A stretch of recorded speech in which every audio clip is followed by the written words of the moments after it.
حاضرین، جیسا کہ آپ کو معلوم ہے یہ نماز استسقاء کہلاتی ہے، بارش طلب کرنے کی نماز۔ بارش اللہ کی عظیم نعمت ہے، بارش اللہ کی رحمت ہے، بارش انسانوں کی ضرورت ہے۔ بارش نہ صرف انسانوں کی بلکہ حیوانوں، جانوروں، پرندوں، درندوں، چرندوں، بلکہ ہر مخلوق کی ضرورت ہے۔ بارش پر صرف اللہ کا کنٹرول ہے۔ اللہ جب چاہتا ہے، جہاں چاہتا ہے، جتنی مقدار میں چاہتا ہے، بارش عطا فرماتا ہے۔ اللہ اگر دینا چاہے، کوئی دنیا کی طاقت، سائنس کی طاقت روک نہیں سکتی۔ اگر اللہ بارش نہ دینا چاہے، دنیا کی کوئی طاقت، سائنس کی کوئی طاقت مل کر ایک بارش کا بوند بھی آسمان سے برسا نہیں سکتی۔ مصنوعی بارشیں برسانے کی بہت کوشش سارے ملکوں میں کی گئی، مگر وہ اپنے مقصد میں کامیاب نہیں ہوئے۔ پتہ چلا بارش پر صرف اللہ کا کنٹرول ہے۔ بارش جب نہ ہو، بارش کی قلت ہو، ضرورت ہو، تو کیسے مانگنا ہے، مانگنے کا طریقہ، مانگنے کا سلیقہ پیارے حبیب صلی اللہ علیہ وسلم نے ہم کو بتایا اور سکھایا ہے عملی طور پر۔ لہذا اس میں سب سے اکمل، سب سے افضل، سب سے بہتر جو طریقہ ہے وہ طریقہ جسے ہم نے آج اپنایا ہے۔ ویسے آپ جمعہ میں بھی دعا کر سکتے ہیں، ویسے آپ اپنی انفرادی طور پر بھی دعا کر کے اللہ سے بارش طلب کر سکتے ہیں، لیکن ان تمام طریقوں میں سب سے جو افضل طریقہ ہے، پیارے حبیب صلی اللہ علیہ وسلم شہر کے باہر کھلے میدان میں جاتے اور 2 رکعت صلاۃ الاستسقاء کے طور پر ادا کرتے اور پھر اپنے ہاتھوں کو الٹا کر کے حول الرداء، چادر کو الٹا کر کے اللہ رب العالمین سے دعا فرمایا کرتے تھے۔ یہ افضل طریقہ ہے جس کو آج ہم نے الحمدللہ اختیار کیا۔ یہ بارش کیوں نہیں آتی؟ کیا وجہ ہے؟ لوگ مختلف اسباب بتاتے ہیں۔ کہتے ہیں درختوں کا کاٹنا یہ سبب ہے بارش نہ ہونے کا، کہتے ہیں پولوشن کا پھیلنا، ہوائی آلودگی کا زیادہ ہونا یہ سبب ہے بارش نہ ہونے کا۔ لوگ مختلف دنیاوی اور ظاہری طور سے اسباب بتاتے ہیں، لیکن ان سب سے ہٹ کر جو اسباب قرآن اور حدیث میں شرعی اور اسلامی طور سے بتائے گئے ہیں، اس میں سب سے پہلا جو سبب ہے ہماری معصیت، ہمارے گناہ، ہمارے کرتوت۔ اللہ رب العالمین نے فرمایا وَمَا أَصَابَكُم مِّن مُّصِيبَةٍ فَبِمَا كَسَبَتْ أَيْدِيكُمْ۔ سورۃ الشورى کی آیت میں کہا کہ تمہیں جو مصیبتیں آتی ہیں وہ تمہارے اپنے کرتوت کے نتیجے سے۔ اسی لیے کہا جاتا ہے گناہ مصیبتیں لاتی ہے، گناہ قحط سالی لاتی ہے، گناہ سے بارش رکتی ہے۔ اس کے مقابلے میں توبہ، استغفار، انابت، رجوع اللہ سے راحتیں، بارشیں، رحمتیں، برکتیں نازل ہوتی ہیں۔ لہذا ایک سبب ہمارے اپنے گناہوں کا نتیجہ ہے۔ آج ہم دیکھتے ہیں ہم کتنے گناہ گار ہیں، نہ ہمارا ایمان مضبوط ہے، ہم اپنے ایمان میں کمزور ہیں، اپنے عقیدے میں کمزور ہیں، اور نوافل فرائض سے ہم دور ہیں۔ نماز جو تمام مسائل کا حل ہے، آج ہم نے کیا کیا؟ بارش طلب کر رہے ہیں، لیکن اس کے پہلے ہم نماز ادا کر رہے ہیں۔ یہ نماز بھی حل ہے تمام مشکلات کا۔ آج ہم میں سے کتنے فیصد مسلمان نمازی ہیں؟ ہم اپنا جائزہ لیں، اپنے ایمان کا، اپنے اعمال کا محاسبہ کریں کہ ہم کتنے جو ہے نمازی ہیں۔ یہ ہماری نماز معصیتیں، یہ ہماری نافرمانیاں ہیں۔ کاروبار کا اگر ہم خیال کریں، کتنے مسلمان ہیں جن کا کاروبار صحیح نہیں، جن کے کاروبار میں سودی کاروبار ہے، جن کے لین دین میں سود ہے، جن کے لین دین میں ملاوٹ ہے، جن کے کاروبار میں جھوٹ ہے، غبن ہے، دھوکہ ہے، فراڈ ہے۔ یہ سارے کے سارے اسباب ہیں۔ اور اس کے علاوہ کتنے مزکی حضرات ہیں، کتنے مالدار حضرات ہیں جو سال میں ایک بار زکوٰۃ بھی نہیں دیتے ہیں۔ سنن ابن ماجہ کی روایت ہے، پیارے نبی صلی اللہ علیہ وسلم نے فرمایا ولم يمنعوا إلا زکات اموالهم الا منع القطر. جب یہ لوگ اپنے مال کی زکات ادا نہیں کرتے ہیں تو آسمان سے اللہ تعالیٰ بارش کو روک لیتا ہے. بارش نہ ہونے کا سبب مالداروں کا زکات ادا نہ کرنا بھی ہے. ہم اپنے جائزہ لیں, ہم کتنی زکات دے رہے ہیں, ہم کہاں تک زکات صحیح طریقے سے ادا کر رہے ہیں. اور اسی طرح ناپ تول میں کمی کرنا, ڈنڈی مارنا, یہ بھی ایک بارش نہ ہونے کا سبب ہے. اسی سنن ابن ماجہ کی روایت میں پیارے حبیب صلی اللہ علیہ وسلم نے فرمایا وَلَمْ يَنْقُصُ الْمِكْيَالَ وَالْمِيزَانَ. جب لوگ ناپ تول میں کمی کرتے ہیں, ڈنڈی مارتے ہیں, إِلَّا أُخِذُوا بِالسِّنِينَ, تو وہ قحط سالی میں مبتلا ہوتے ہیں. یہ بارش نہیں ہو رہی ہے تو اسی ناپ تول میں کمی کرنے, ڈنڈی مارنے کی وجہ سے. ہم جب ناپ کر تول کر لیتے ہیں تو پورا لیتے ہیں, جب دینے کی باری آتی ہے ڈنڈی مارتے ہیں, کم توڑتے ہیں, کم ناپتے ہیں. اس کو ہم نے اپنی ہوشیاری چالاکی سمجھا ہے. یہ ہوشیاری اور چالاکی نہیں ہے, یہ مصیبتوں کو مولنے کا ذریعہ اور نتیجہ ہے. اسی وجہ سے اللہ قحط سالی کو لاتا ہے. وشدت المعونہ, سخت مصیبتیں دو چار ہوتی ہیں. اور جور السلطان علیہم, اور ظالم و جابر سلطان اور حکمرانوں کو اللہ تعالیٰ ہم پر مسلط کرتا ہے. پیارے حبیب صلی اللہ علیہ وسلم نے یہ اسباب بتائے بارش نہ ہونے کے. ناپ تول میں کمی کرنا, زکات ادا نہ کرنا, گناہوں میں مبتلا ہونا, یہ وہ جو ہے اسباب ہیں جس سے بارش روکتی ہے. اور آج یہی نتیجہ ہے. نہ صرف ہریہر, نہ صرف ریاست کرناٹک, بلکہ ملک کے بہت سارے ریاستوں میں بارش کی کمی ہے. جگہ جگہ اس طرح صلاۃ استسقاء کا اہتمام کیا جا رہا ہے.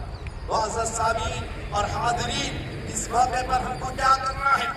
اللہ کے نبی علیہ السلام نے ہم کو جو طریقہ بتایا وہ توبہ اور استغفار ہے.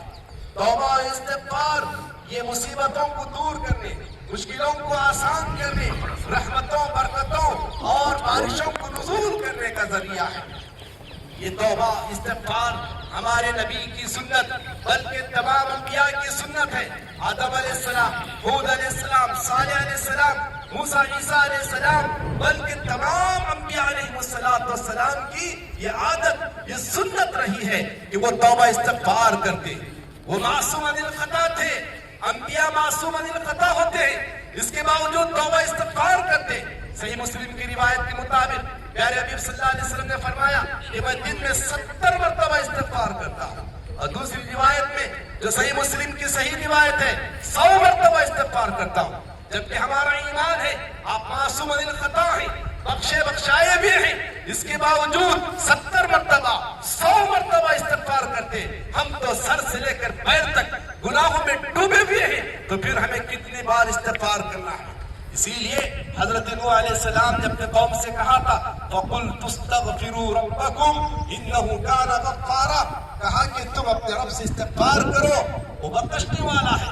يُرْسِلِ السَّمَاءَ عَلَيْكُمْ مِدْرَارًا, وہ آسمان سے تم پر موسلا دھار بارش کو برسائے گا. وَيُمْدِدُكُمْ بِأَمْوَالٍ وَبَنِينَ, مال اور اولاد کے ذریعے سے تمہاری مدد فرمائے گا. وَيَجْعَلْ لَكُمْ جَنَّاتٍ وَيَجْعَلْ لَكُمْ أَنْهَارًا, وہ تمہارے لیے باغات کو آباد کر دے گا اور پانی کے نہریں تمہارے لیے جاری فرما دے گا. سورہ نوح کی آیت نمبر 10 سے 12 تک پڑھیے. حضرت نوح علیہ السلام نے اپنی قوم کو توبہ اور استغفار پر ابھارا اور اسی کے ذریعے بارش مانگنے کا اپنے طریقہ بتایا. حضرت ہود علیہ السلام کی قوم کو کھیتی باڑی کرنے کا بڑا شوق تھا. ان کے دور میں ہوا یہ کہ مسلسل 3 سال تک بارش نہیں آئی, کھیتیاں سوکھنے لگی اور وہ پانی کو ترسنے لگے. تو اس موقع پر حضرت ہود علیہ السلام نے اپنی قوم کو جو نصیحت فرمائی, سورہ ہود کی آیت نمبر 52 میں اللہ نے اس کا تذکرہ کیا ہے. وقال يا قوم استغفروا ربكم ثم توبوا إليه يرسل السماء عليكم مدرارا ويزدكم قوة إلى قوتكم. کہا کہ اے میری قوم کے لوگوں, اللہ سے استغفار کرو, پھر اسی کی طرف توبہ کرو, اسی کی طرف پلٹو, وہ تمہیں موسلادھار بارش بھی عطا کرے گا. اور تمہاری جو موجودہ طاقت ہے, اس موجودہ قوت اور طاقت کو اللہ مزید تمہیں قوت دے گا. اللہ اکبر. حضرت ہود علیہ السلام نے اپنے قوم کو, حضرت نوح علیہ السلام نے اپنے قوم کو جو طریقہ بتایا بارش طلب کرنے کا, حالات کو خوشگوار بنانے کا, وہ توبہ اور استغفار ہے.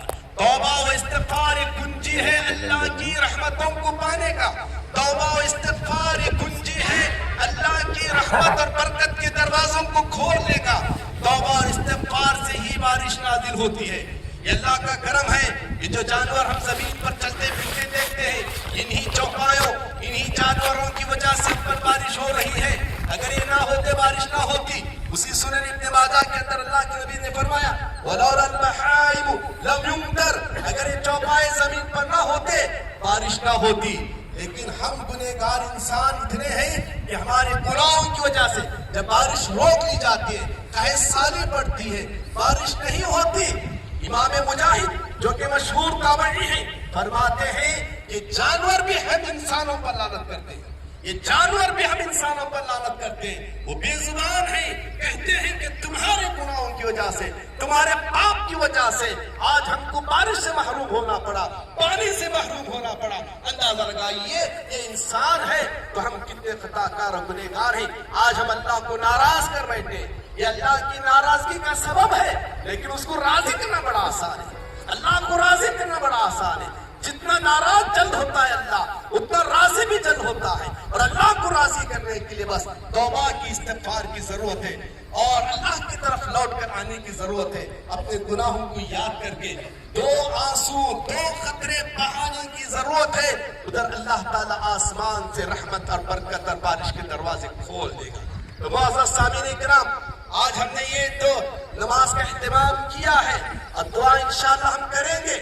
آپ اسی کو اکتفا نہ کریں کہ بس ہم نے نماز پڑھی, دعا کر لی, بلکہ اپنے اعمال کا جائزہ لے کر اپنی زندگیوں میں تبدیلی لائیں, توبہ استغفار کریں, شرک و بدعات سے بچ کر رہیں, حلال کو اپنائیں, حرام سے بچیں, گناہوں کی زندگی سے نکل کر نیکیوں کی زندگی میں چلے آئیں, اور اللہ کی طرف رجوع اور جو ہے توبہ کریں, اور ساتھ ہی ساتھ انفرادی طور پر دعا کرتے رہیں. یہ ضروری نہیں کہ ہمارے آج کی عبادت سے دعا قبول ہو اور بارش آئے.